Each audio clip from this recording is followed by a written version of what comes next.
Hello बच्चों, welcome back to my channel. कैसे हैं आप सब लोग। जैसे कि आप लोग जानते हैं कि आप लोग के एग्जाम्स होने वाले हैं, तो कंटेम्प्रेरी ऑडिटिंग या फिर ऑडिटिंग की काफ़ी वीडियोस में पहले भी अपलोड आप लोग के लिए कर चुकी हूँ। ऐसे ही कुछ और इम्पोर्टेंट क्वेश्चन जो आपके एग्जाम में इम्पोर्टेंट हैं और आ सकते हैं, वो आज की वीडियो में रहेंगे। तो आइए वीडियो को शुरू करते हैं। एक क्लर्क के काम की जांच दूसरे क्लर्क द्वारा स्वचालित रूप से की जाती है, इसे डैश कहा जाता है। The work of one clerk is automatically check by another clerk is called dash. Internal control, internal check, internal audit, none of the above. Question में कह रहा है कि जब इस तरह से अंकेक्षर का काम किया जाएगा कि किसी भी ऑर्गेनाइजेशन में जो एक क्लर्क काम कर रहा है उसके काम की जांच को दूसरे क्लर्क के द्वारा करवा लिया जाता है। इससे क्या रहता है कि जब फाइनल अंकेक्षर होगा तो वहां पर ज्यादा ध्यान नहीं देना पड़ता, या किसी भी तरह के फ्रॉड किए जा रहा है या कोई भी गबन किया जा रहा है तो उसकी पकड़ भी फौरन हो जाती है। या अगर किसी तरह की कोई त्रुटि हो गई है, कोई गलती है, कोई एरर है, तो वो जल्दी पकड़ में आ जाता है, जिससे जो हमारे अकाउंट्स बनते हैं वो सही रहते हैं, एक्यूरेट रहते हैं, फ्रेश रहते हैं। तो यहाँ पर इस तरह की जांच को क्या कहा जाता है, ये हो जाता है इंटरनल चेक यानी कि आंतरिक जांच। तो एक आंसर हो जाएगा हमारा ऑप्शन बी।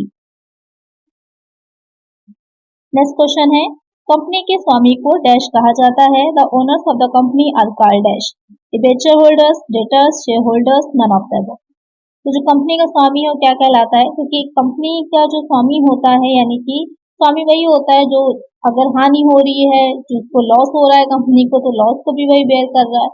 तो कौन होता है, वो हो जाते हैं शेयर होल्डर्स यानी कि जो अंशधारी होते हैं। जो डिबेंचर होल्डर्स होते हैं उनको तो इंटरेस्ट मिलता ही है, कंपनी को प्रॉफिट हो या ना हो, लेकिन जो शेयर होल्डर्स होते हैं उनका प्रॉफिट या उनका जो डिविडेंड होता है वो पहले से डिसाइडेड नहीं होता।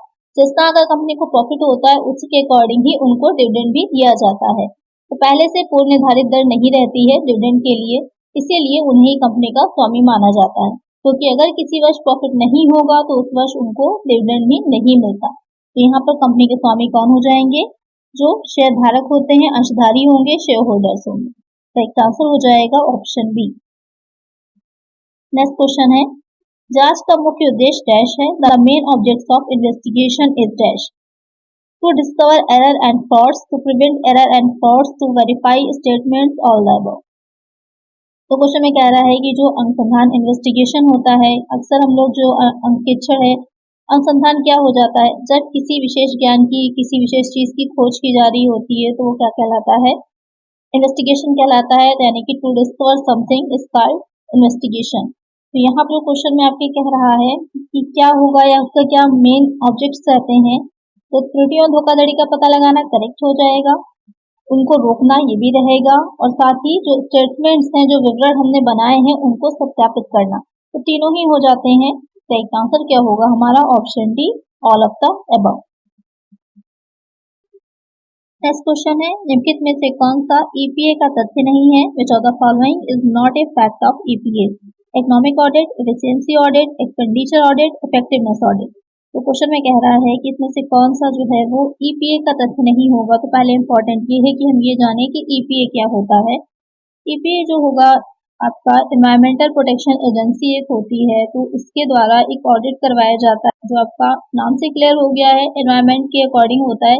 ये देखना कि जो संस्था है उसमें जिस तरह के कार्य हो रहे हैं उस ऑर्गेनाइजेशन में कुछ ऐसा तो नहीं है जिससे कि आपके जो एनवायरमेंट हो उसको किसी तरह का हार्म हो रहा हो, जैसे कि एयर है, वाटर है, लैंड है, इन सब चीजों में किसी तरह का कुछ कोई पोल्यूशन तो नहीं हो रहा, किसी तरह का कोई हार्म तो नहीं पहुंच रहा है, इन सब का ऑडिट किया जाता है इसमें। तो अब इम्पोर्टेंट आता है कि इसमें क्या चीज शामिल नहीं होती है। तो इकोनॉमिक ऑडिट भी आता है, एफिशिएंसी ऑडिट भी आता है और इफेक्टिवनेस ऑडिट भी आता है। तीनों को ही ध्यान में रखा जाता है। इसमें क्या नहीं होता, एक्सपेंडिचर ऑडिट नहीं होता, जो व्यय होते हैं उनका अंकेक्षण नहीं किया जाता, बल्कि जो ऑर्गेनाइजेशन होती है उसके बारे में ये देखा जाता है कि वो कितने अच्छी कुशलता से काम कर रही है, क्या उसका इफेक्टिवनेस है, क्या प्रभावशीलता है, क्या किसी तरह का कोई ऐसा काम तो नहीं हो रहा है जिससे कि कोई जो एनवायरमेंट के लिए हार्मफुल हो। ये सारी चीजें होती हैं, वो रिस्क फैक्टर्स को देखा जाता है जो कि एनवायरमेंट के लिए हार्मफुल रहेंगे। तो यहाँ पर करेक्ट आंसर क्या हो जाएगा, ऑप्शन सी। नेक्स्ट क्वेश्चन है, किसी ऑडिट के लिए भौतिकता का स्तर निर्धारित करते समय किस पर विचार नहीं किया जाना चाहिए। In determining the level of materiality for an audit, what should not be considered. इसमें ध्यान दीजिएगा, पूछा है नॉट बी कंसीडर्ड, किसे ध्यान नहीं दिया जाता। Where error The auditor remuneration, adjusted interim financial statement, their year financial statement. तो यहाँ पर किसका ध्यान नहीं दिया जाता? तो पिछले वर्षों में क्या गलतियां, क्या त्रुटियां रही हैं, उस पर ध्यान दिया जाता है। जो समायोजित अंतरिम वित्तीय विवरण है उस पर भी ध्यान दिया जाएगा और पिछले वर्षों का वित्तीय विवरण भी बहुत इंपॉर्टेंट होता है, उस पर भी ध्यान दिया जाता है। जो लेखा परीक्षक है, अंकेक्षक है, उसका जो पारिश्रमिक होता है, रेम्यूनरेशन होता है, वो इम्पोर्टेंट नहीं होता, उस पर ध्यान नहीं दिया जाता है।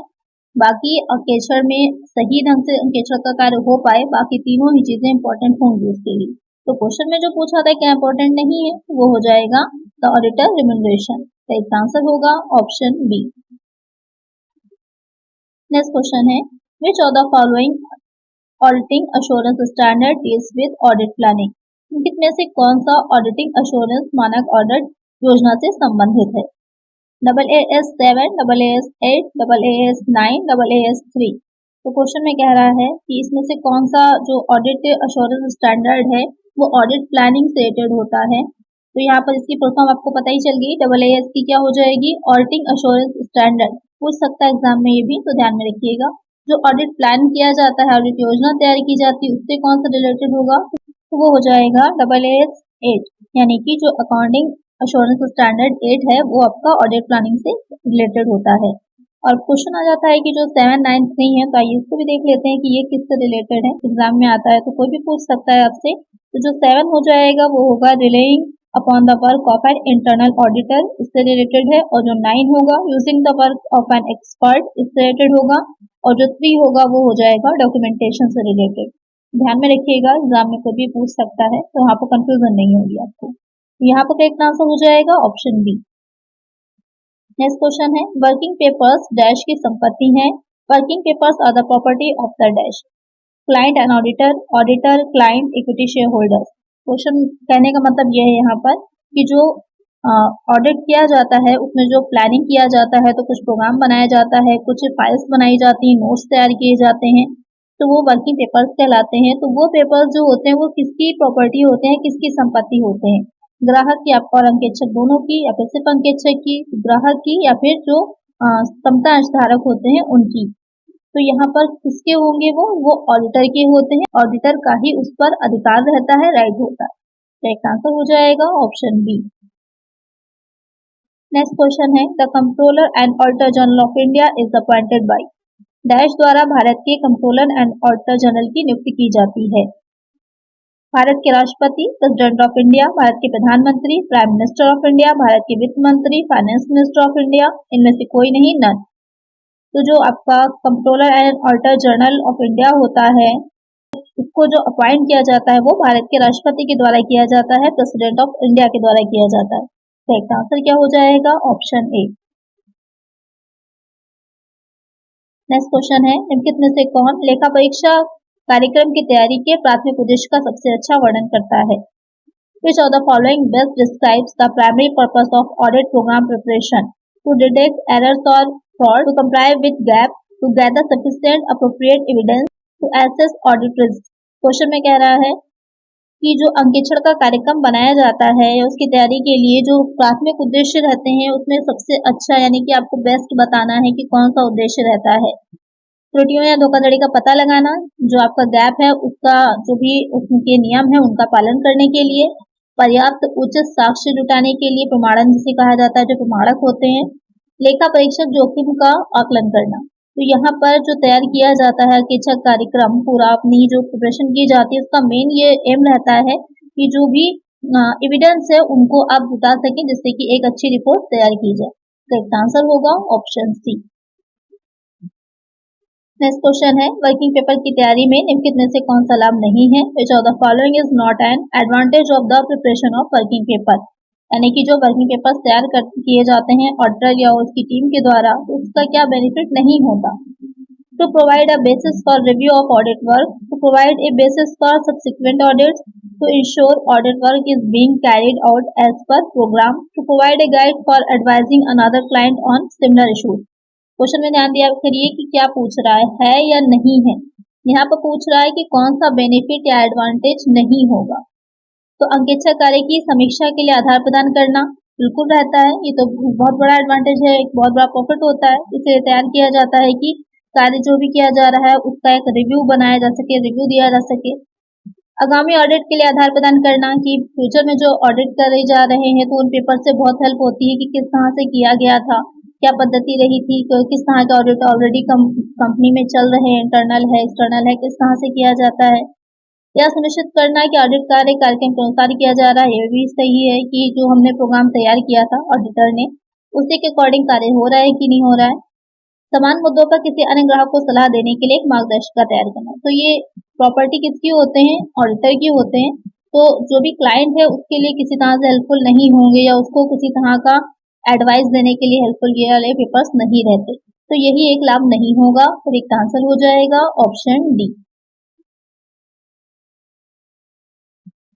नेक्स्ट क्वेश्चन है the controller and auditor general of India is appointed for dash years. Bharat के कंट्रोलर एंड ऑडिटर जनरल की नियुक्ति कितने वर्षों के लिए की जाती है? अभी हमने पढ़ा कि नियुक्ति कौन करता है? प्रेसिडेंट ऑफ इंडिया, भारत का राष्ट्रपति करता है। कितने वर्षों के लिए की जाती है? तो ये 6 वर्षों के लिए की जाती है, 6 ईयर्स के लिए की जाती है। तो एक आंसर हो जाएगा ऑप्शन बी। नेक्स्ट क्वेश्चन है वेरिफिकेशन इंक्लूड सत्यापन में शामिल है वैल्यूएशन, मूल्यांकन, एग्जिस्टेंस, विद्यमानता, ओनरशिप एंड टाइटल, स्वामित्व एवं सत्वाधिकार, ऑल द अबव, ये सभी। तो दो चीजें होती हैं, एक होता है आपका सत्यापन, दूसरा हो जाता है मूल्यांकन, यानी कि वेरिफिकेशन हो जाता है और हो जाता है वैल्यूएशन। 2 पॉइंट रहते हैं। तो जब वेरिफिकेशन की बात की जाती है यानी कि जब सत्यापन की बात की जाती है तो सत्यापन में मूल्यांकन भी आता है, विद्यमानता भी आती है, स्वामित्व एवं सत्वाधिकार भी आता है। क्योंकि सत्यापन आप तभी तो करेंगे जब आपने ऑलरेडी मूल्यांकन किया होगा, आपने देखा है कि वो संपत्ति कितने की है, उसकी कितनी करंट में प्राइस वैल्यू कितनी बन रही है, मार्केट वैल्यू कितनी बन रही है। विद्यमानता में एक्चुअल में ये देखना कि वो जो पेपर्स में दिखाया है, जो अकाउंट्स में दिखाया है, एक्चुअल में एग्जिस्ट भी करती है वो प्रॉपर्टी की, जो सिर्फ पेपर्स में दिखा दिया गया एसेट को बढ़ाने के लिए, सिर्फ आपके अकाउंट्स दिखा रहे हैं एसेट्स को आपकी बढ़ाने के लिए, एक्चुअल में वो एग्जिस्ट ही नहीं कर रही। अब यहाँ पे एक पॉइंट ये भी आता है कि आपकी अगर इंटेंगिबल है तो इंटेंगिबल है तब भी उसकी वैल्यूएशन निकाली जाती है। जैसे गुडविल है, इंटेंगिबल है लेकिन उसकी वैल्यूएशन निकाली जाती है। 4 मेथड्स होते हैं उसको निकालने के। स्वामित्व एवं सत्वाधिकार, इसमें ये देखा जाता है कि एग्जिस्ट भी कर रही है, वैल्यूएशन भी निकल रही है, लेकिन वो प्रॉपर्टी, वो एसेट कंपनी की है या नहीं है, कंपनी की ओनरशिप है या उसमें नहीं है। तो सत्यापन में, वेरिफिकेशन में इन तीनों ही चीजों को शामिल किया जाता है। करेक्ट आंसर क्या होगा हमारा? Option D, all the above. आज की वीडियो में इतना ही। आई होप आपको वीडियो अच्छी लगी होगी, क्वेश्चंस अच्छे लगे होंगे। अगर वीडियो अच्छी लगी है तो लाइक जरूर करिएगा, चैनल पर नया है तो सब्सक्राइब जरूर करिएगा और फ्रेंड्स तक वीडियो को शेयर भी करिएगा। मिलते हैं नेक्स्ट वीडियो में। Thank you.